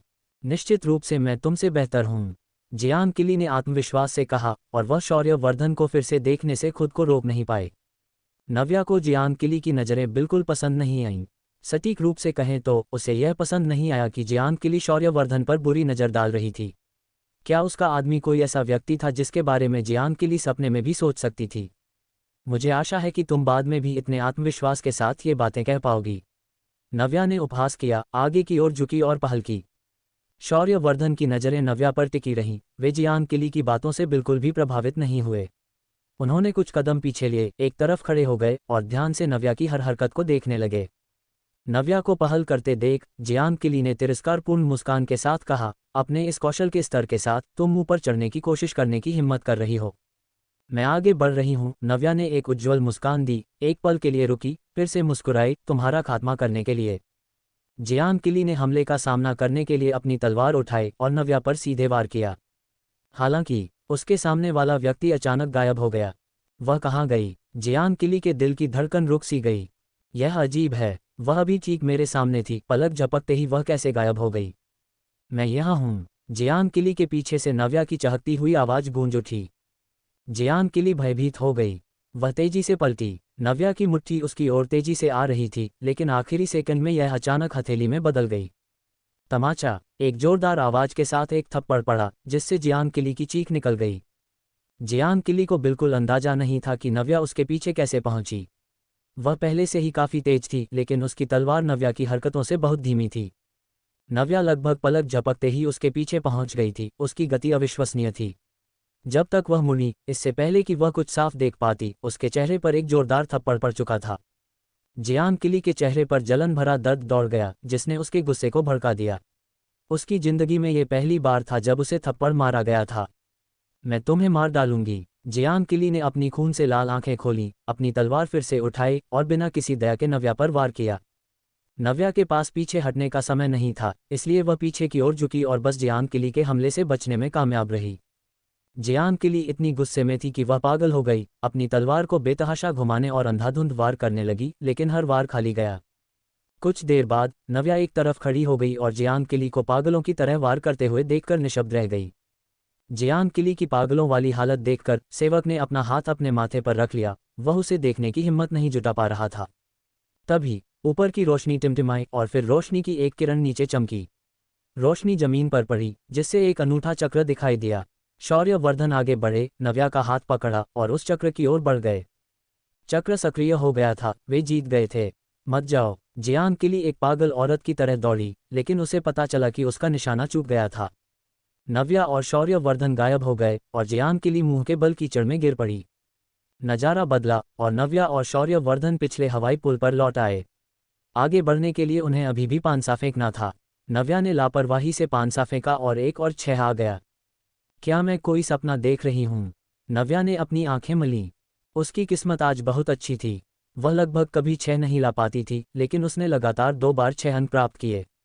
मेरी किस्मत बदल गई है, शौर्यवर्धन हल्की सी मुस्कान के साथ बोले। नव्या बहुत खुश थी और उसने शौर्यवर्धन को 6 कदम आगे खींचा।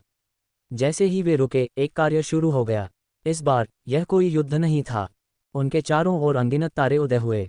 सुनहरी तारों की रोशनी झिलमिलाई, उछली और फूट पड़ी, जो सुबह की चमक की तरह ही सुंदर थी, लुभावनी रूप से सुंदर।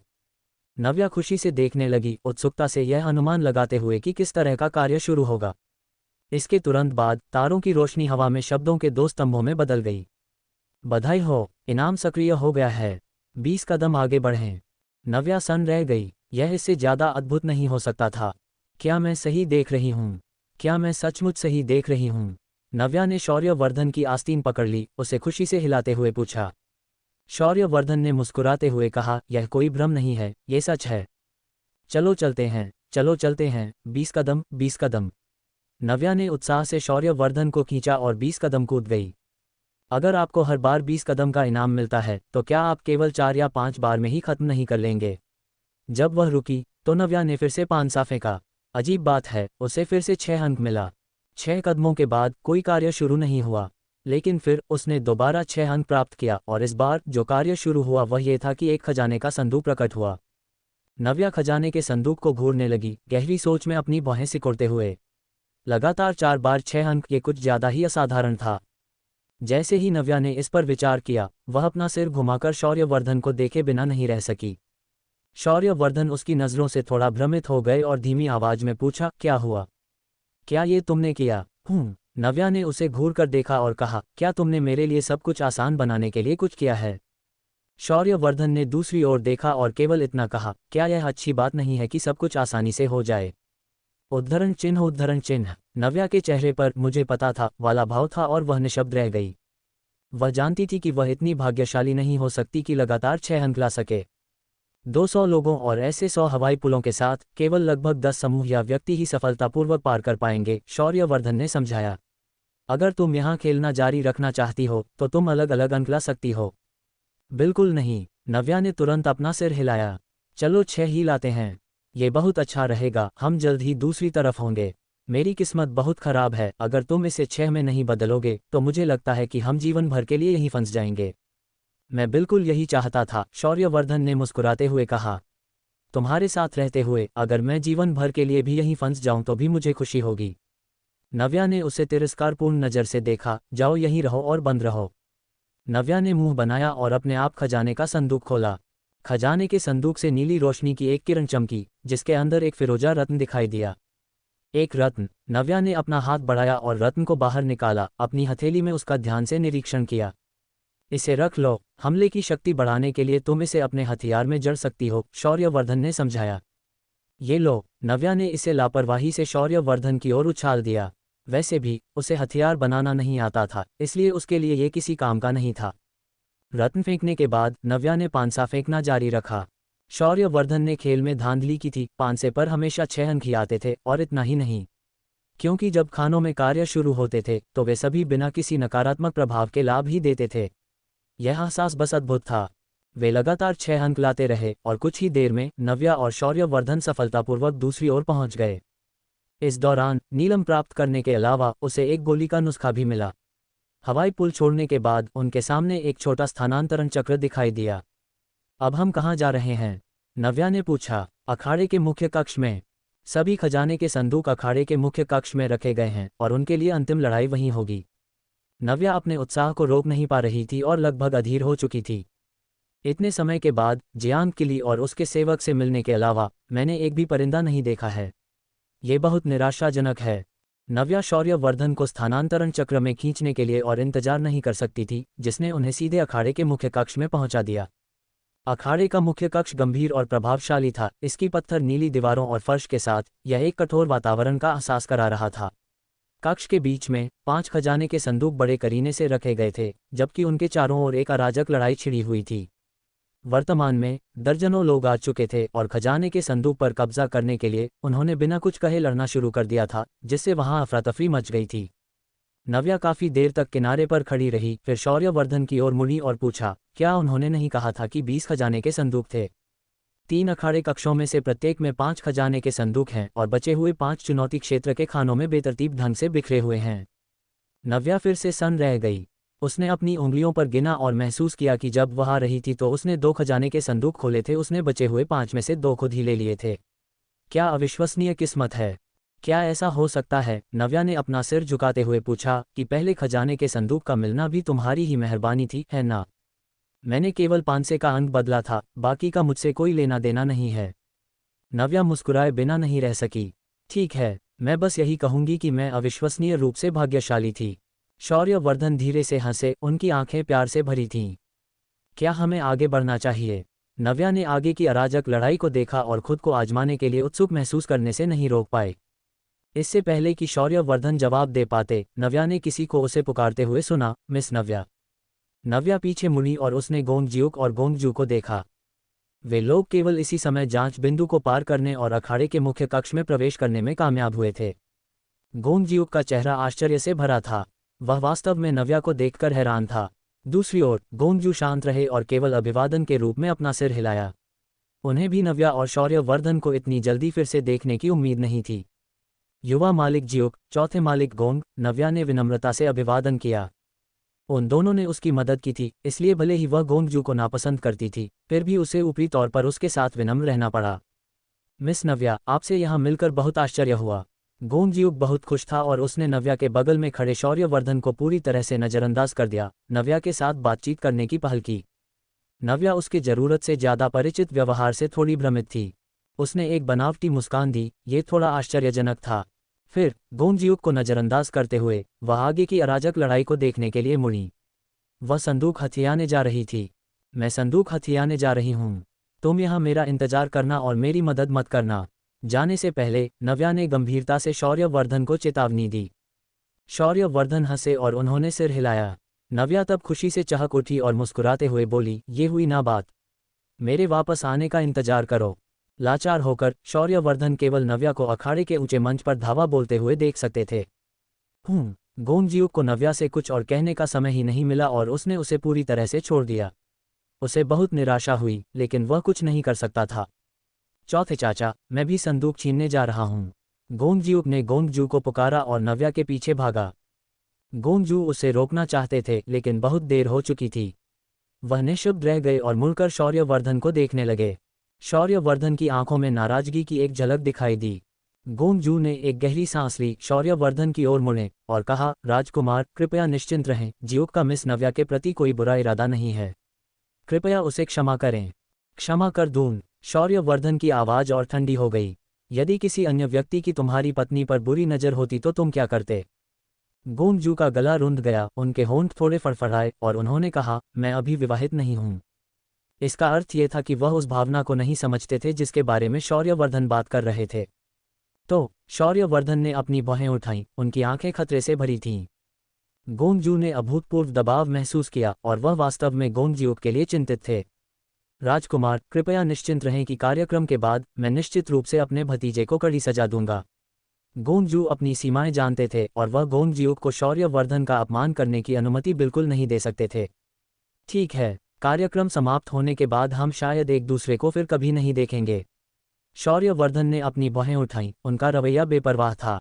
गोंगजियुक वे उसे खतरा भी नहीं मानते थे। हालांकि उन्हें यह विचार बिल्कुल पसंद नहीं था कि उनकी प्रेमिका पर दूसरों की नज़र हो। वह एहसास बेहद अप्रिय था। गोंगजू ने आखिरकार राहत की सांस ली। ऐसा लग रहा था कि शौर्यवर्धन गोंगजियुक के खिलाफ कोई द्वेष नहीं रखेंगे, अन्यथा चीजें परेशानी भरी हो जाती। नव्या ऊंचे मंच पर गई और सीधे पहले खजाने के संदूक की ओर दौड़ी। कोई खजाने का संदूक चुराने की कोशिश कर रहा है, उसे रोको। इस अराजकता के बीच किसी को समझ में आया कि क्या हो रहा है और वह चिल्लाया। अगले ही पल पहले खजाने के संदूक के पास मौजूद हर व्यक्ति ने लड़ना बंद कर दिया और नव्या पर हमला करने के लिए मुड़ गया। हर कोई यही सोच रहा था, वे ये पसंद करेंगे कि किसी को भी खजाने का संदूक न मिले, बजाय इसके कि यह किसी एक व्यक्ति के हाथ लग जाए। इसलिए जब नव्या का स्पष्ट लक्ष्य था तो वह हर किसी के हमले का निशाना बन गई। नव्या हमलों के बीच से फुर्ती से गुजरी, स्वतंत्र रूप से आती जाती रही और कोई उसे छू भी नहीं पाया। भीड़ के बाहर खड़े गोंगजियुक दंग रह गए। वह जानते थे कि नव्या सक्षम है, लेकिन उन्हें कभी उम्मीद नहीं थी कि वह इतनी सक्षम होगी। इतने सारे लोग उसे घेरे हुए थे, फिर भी उसने ऐसा व्यवहार किया जैसे वह किसी खाली जगह पर हो, पूरी तरह से सहज, जो वास्तव में अविश्वसनीय था। धमाका, अराजकता में लोग एक दूसरे से टकरा गए और इससे पहले कि वे नव्या को पकड़ पाते, वे आपस में ही भिड़ गए। अरे बाप रे, क्या तुम अंधे हो? मैं खजाने का संदूक चुराने की कोशिश नहीं कर रहा था, तुम मुझसे क्यों टकराए? अंधे तो तुम हो, तुम मुझे यहाँ देख रहे हो और किनारे हटना नहीं जानते। ये स्पष्ट रूप से तुम्हारी गलती है, तुम्हारी मुझे दोष देने की हिम्मत कैसे हुई? यह मेरी गलती कैसे है? तुम खुद मुझसे टकराए थे, तुम्ही ने मुझे मारा है। नव्या के इस हस्तक्षेप ने दृश्य को और भी अधिक अराजक बना दिया। जो लोग शुरू में नव्या को पकड़ने के लिए दृढ़ संकल्पित थे, वे अंततः बिना किसी स्पष्ट कारण के आपस में उलझ गए और लड़ने लगे। गोंगजियुक ये देखकर हंसे बिना नहीं रह सका, लेकिन करीब से देखने पर उसने पाया कि नव्या पहले ही पहला खजाने का संदूक खोल चुकी थी। खजाने का संदूक खुला और लाल रोशनी का एक विस्फोट आकाश की ओर उठा। आग की तरह लाल रोशनी से चमकता हुआ पत्थर खजाने के संदूक से बाहर निकला और हवा में ही रुक गया। आग की तरह लाल पत्थर एक आंख के आकार का था और ऐसा लग रहा था मानो यह आग के समुद्र में लिपटा हुआ हो, चकाचौंध करने वाला, झुलसाने वाला और वैभव से भरा हुआ। अरे बाप रे, ये लाल आंख वाला पत्थर है।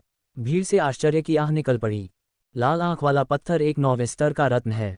जब इसे किसी हथियार में जड़ा जाता है तो यह हथियार की हमला करने की शक्ति को बढ़ाता है।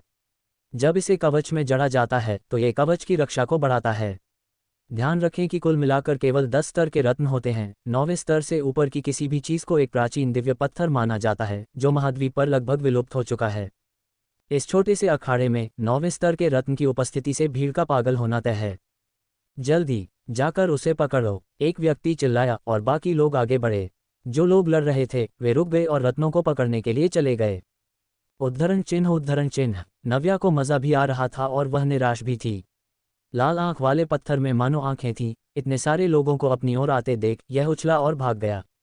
भीड़ ने उसका पीछा किया और उन्हें केवल इतना ही याद था कि वे लाल आंख वाले पत्थर का पीछा कर रहे हैं। नव्या के होंठ फड़क उठे। अब कोई उस पर ध्यान नहीं दे रहा था। उसने दूसरे खजाने के संदूक को देखा और बिना किसी झिझक के उसे खोल दिया।